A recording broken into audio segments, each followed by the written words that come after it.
You fainted because of the heat stroke? Oh, come on.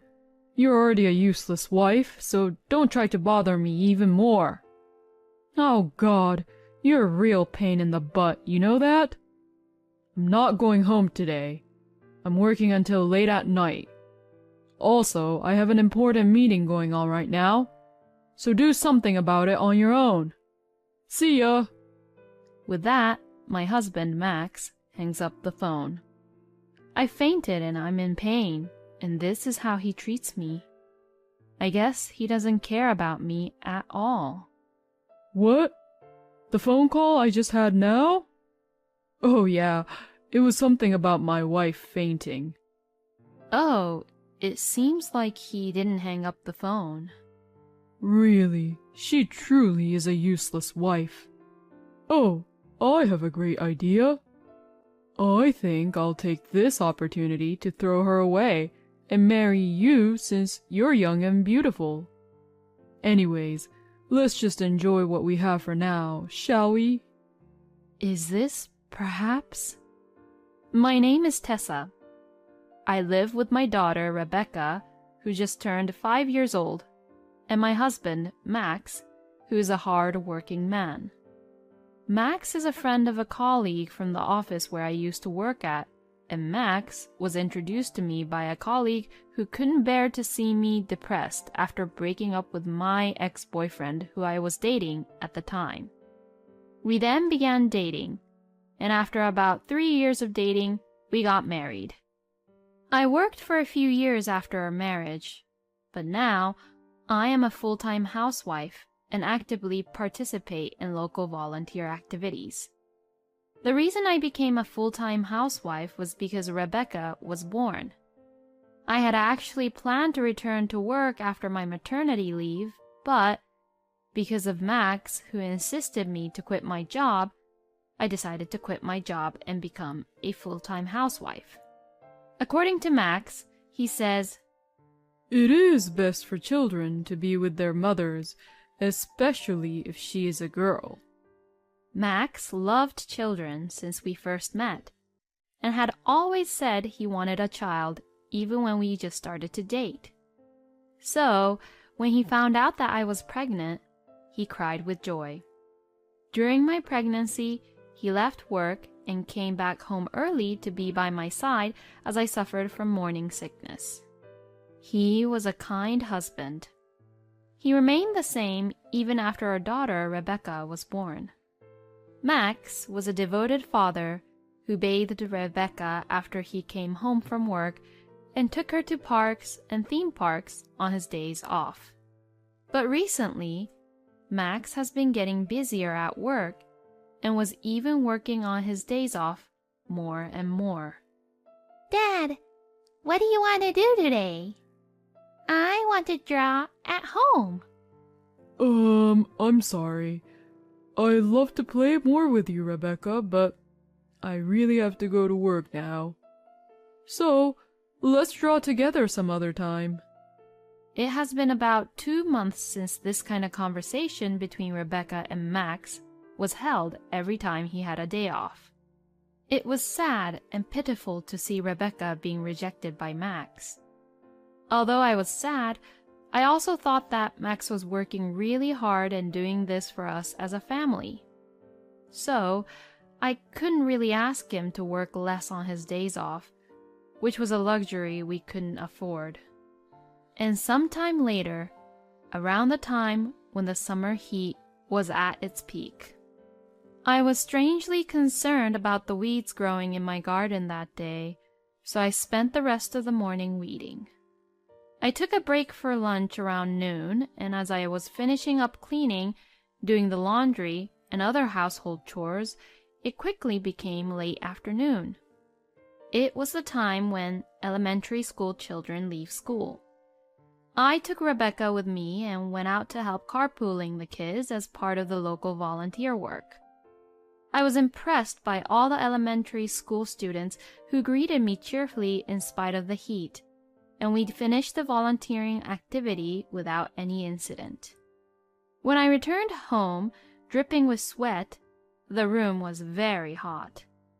I immediately reached for the remote control to turn on the AC. But I couldn't put any strength into my fingers to press the switch. Then my vision began to flicker gradually, and the scenery around me began to spin. I was unable to stand properly, and I crouched down on the spot. The wooden floor felt cold. It finally occurred to me when I reached that point. I remembered that I had only had tea once at lunchtime and had hardly drank any water before or since then. I had been making sure Rebecca was hydrated frequently, but I hadn't paid attention to myself. Even while I was thinking about this, my consciousness was fading away. Finally, I could no longer move freely on my own. At that time, Rebecca, who had said she wanted to play in the garden, came back.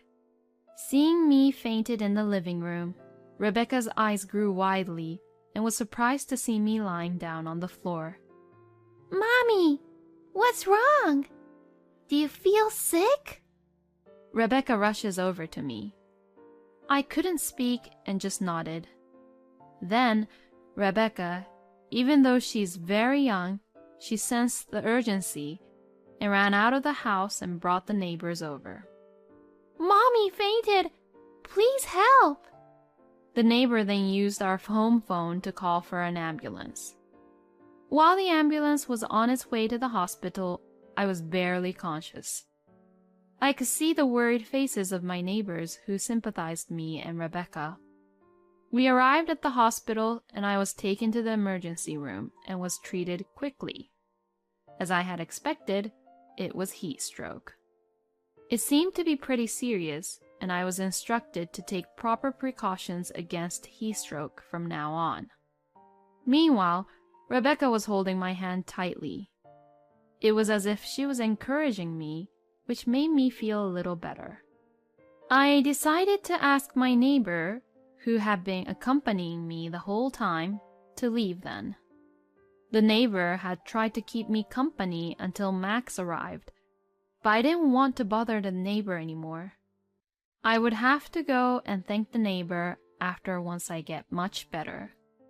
A little while later, when I was feeling better, I called Max.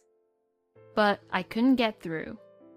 I gave it some time and tried several more times to call him, but the line never went through. Having no choice, I gave up trying to call Max and decided to focus on getting better. Thanks to this, I finally recovered and was able to walk. The doctor in charge of my case said that I didn't need to be hospitalized, so Rebecca and I decided to go home. The sun had already set long ago, but Max didn't seem to be home yet. On the way home, I stopped by the supermarket and waited for Max to come home while transferring the ready-made meal I had purchased to his plate, but I hadn't even heard from him yet. When I finished preparing the meal, I tried calling Max again. After ringing for a while, the phone finally connected. Yes, hello. Is there something wrong? I'm a little busy right now. Oh, good. Finally, I'm able to reach you. I fainted due to a heat stroke today, and I was in the hospital for treatment. But I prepared your meal already, so don't worry, okay? I know it's all ready-made meal, but what time do you think you'll be home tonight? Oh, I see. I have an important meeting today, so I'll be home very late. I don't even need dinner. See ya. Max sounded like he was in a hurry and had tried to hang up the phone. Oh, hey! It seemed like he had hung up the phone, but it still seemed to be connected. Perhaps he made a mistake and pressed the wrong button. As I was about to tell Max that the phone was not disconnected, I heard Max's voice talking with someone on the other end of the line. Sorry to keep you waiting. Oh, yeah, it's my wife. She said she has some kind of heat stroke. It sounded like someone was talking, but I couldn't hear the voice clearly. For Max's tone of voice, I guessed he was talking to his coworker. From the pitch of the voice, it sounded like a woman. But Max doesn't have any female coworkers. No, it's fine, it's fine. She seemed fine and was probably just exaggerating. I mean, she stays at home every single day and doesn't do anything. I don't know what she's doing, not even going to work. Even though she's a housewife, she makes me do the housework, and it's almost as if I'm taking care of our daughter. I might have married the wrong person. I mean, my daughter is cute, but, you know. I couldn't believe my ears when Max said that. I subconsciously pushed the recording button on my cell phone. Oh, I have a great idea. Wouldn't it be great if I divorced my current wife, took my daughter, and remarried you? A cute daughter, a hard-working, young and beautiful woman like you, and we'd all make a great family, don't you think? As Max said this, I heard someone cackling and laughing. Then, I heard someone's voice clearly, and the voice was getting close to the phone. Are you asking me to be the mother of your child all of a sudden? Well, your daughter is cute, so maybe that's not too bad of an idea. Well then, you have to promise me. Hurry up and divorce your current wife and become my husband. Yes, I will. Anyways, let's continue what we were doing here. I can be with you for a long time today. And that was when I hung up the call. Just like when I fainted from heat stroke, every power and energy had left my body. It would be strange not to suspect Max to be cheating on me after hearing this conversation. Max had been lying to Rebecca and I this whole time, and he was having an affair with another woman. I thought he was a good husband and a father, and a great family man. But he betrayed me. He used to be so kind. Where did that Max go to? This is absolutely unforgivable. My anger toward Max rose. I want to get back at him somehow. Then I suddenly remembered. I wondered if the call I just heard was recorded properly or not. I checked my cell phone and played back the recorded data. Thank God. It was in the middle of the call, but it was recorded properly. But this alone might not be enough evidence of Max's affair. So later that day, I visited a detective agency with this recorded data. I asked for a background check on Max and listened back to the recorded data I had brought into the agency. At first, we didn't notice it, but there was some casual music playing in the background in the call. The detective told us that the music was from a TV commercial that was playing in a certain hotel. And if it's that hotel, then that hotel would be near Max's workplace. From there, a week-long background check was completed, and I was told the results. As I had expected, Max was having an affair with a woman at work. I had the detective stake out at that hotel on the days when he left for work, saying that he would be home late at night, or on the days when he worked on his days off. And the detective was able to capture Max and his mistress entering the hotel together in a photograph. The detective also checked out the name of the other woman, Ashley, who had recently joined the company. According to the investigation, the two had an affair about a month after Ashley joined the company. In the beginning, they were just exchanging cheeky emails, but they got a taste of it and they started having an affair. Just hearing the story is horrifying. But anyways, now I was finally ready to get back at them. Then came Sunday. Max tried to leave the house again, saying he had to work on his day off. But I already knew that was a lie, because I had already checked with his workplace in advance. I had already confirmed with Max's boss that he isn't that busy where he had to work 90 hours per month for the past month and the upcoming months. That was what Max's boss had told me.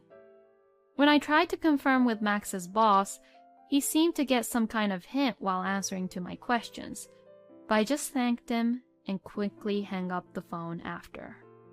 I told Rebecca to go play in her room, and as Max was about to leave, I stopped him and sat him down on the sofa in the living room. "Hey, I need to talk to you about something." I've told you before, I have to go to work today too. "Stop lying.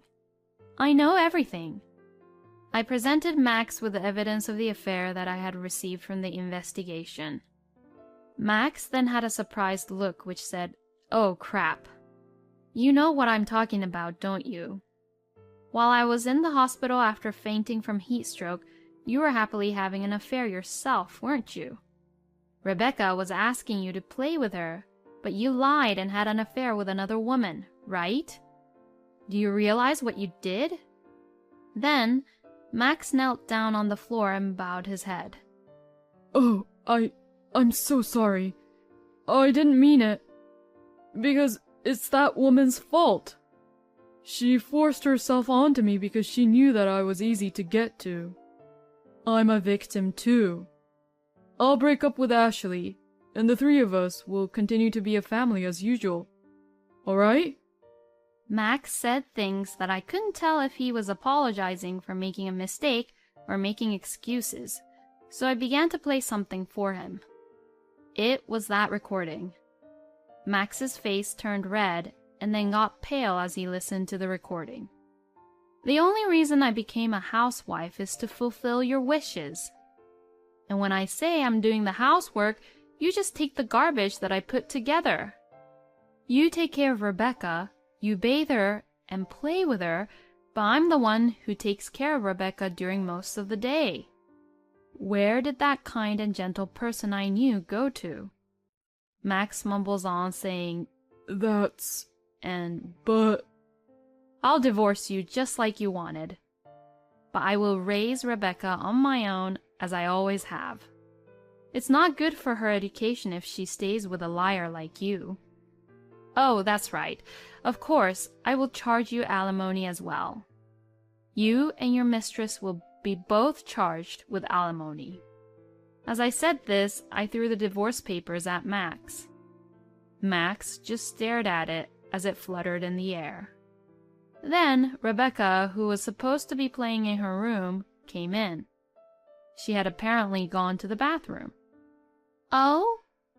Daddy, you're not going to work today? Yay!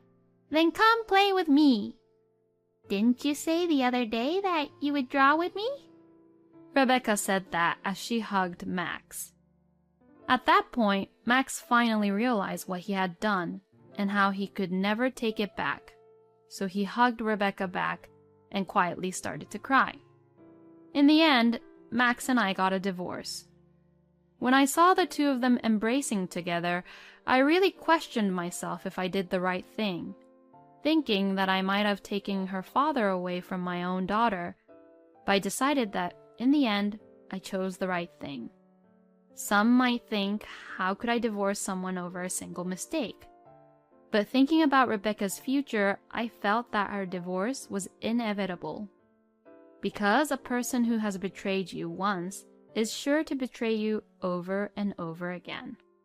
After the divorce, as I had declared previously, I demanded alimony from Max and his mistress and received it. I will be using this money for Rebecca. According to the rumors, the mistress, who had a habit of spending money on luxurious things, sold all the brand bags and accessories she had been collecting in order to pay the alimony and desperately trying to make ends meet. It seems that she didn't want her parents to know that she was paying alimony for the affair. The mistress, who was left almost penniless, is now quietly and soberly going about her business. Max apparently thought about returning to his parents' home near his workplace, but he was accused of his own affair and got disowned by his parents. He now lives alone in an apartment. And since Max and his mistress were having an affair in the office, there were a few people who were suspicious of their relationship, and Max's divorce seemed to have made the accusation even stronger. I had a hard time explaining the divorce to Rebecca. "We're going to live separately with your dad from now on." When I said this, Rebecca looked excited and asked, "So, when can we see Daddy again?" So I decided to let Rebecca see Max regularly until she was older and had learned to understand things better. Of course, I will always be there to accompany her. I guess at some point I'll have to tell Rebecca exactly how the divorce happened, but right now, this is probably for the best. Besides, every time Max sees Rebecca, he is reminded of the foolishness of his actions.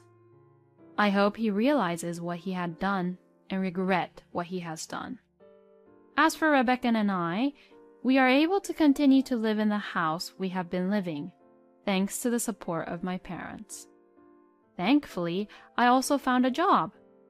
I happened to mention that I was looking for a job to someone I was volunteering with in the community, and he introduced me to someone the following week. Plus, it was a job that I had experienced in the past. So, although there were some blank in between, I should be able to regain my instincts soon. Besides, the person who introduced us to the job and our neighbors are also looking out for us in some way. When we meet them in the supermarket, they would casually check to see if we were having any problems or bring us food to share. After my divorce from Max, I became a single mother having a child. So I am anxious about many things that can happen in the future. But with the support of the kind people around me, I have a feeling that I will be able to lead a happy life.